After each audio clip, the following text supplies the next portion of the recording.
Two SUVs rolled over after a collision on Interstate 10 near Date Palm Drive.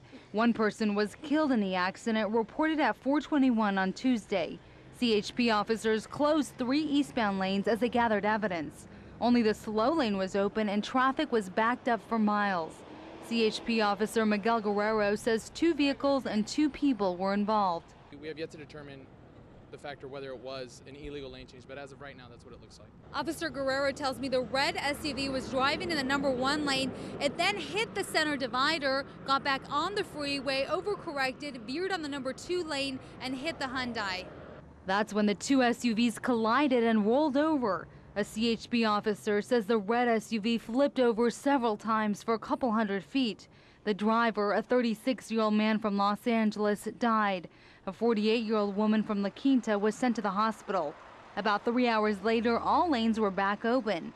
It took Carol Meltzer an hour and a half to get from Cabazon to Cathedral City. I left Cabazon at 5:30, and I've been on the road. I was surrounded by semis the whole time, so I couldn't even tell what exit I was coming near, and I was on empty, so I was freaking out. And it's just been horrible. It took me almost an hour and less than 2 miles. To get from where to where? To the next exit. All lanes of the freeway are now back open. At Interstate 10, Gloria Margarita, KMIR 6 News.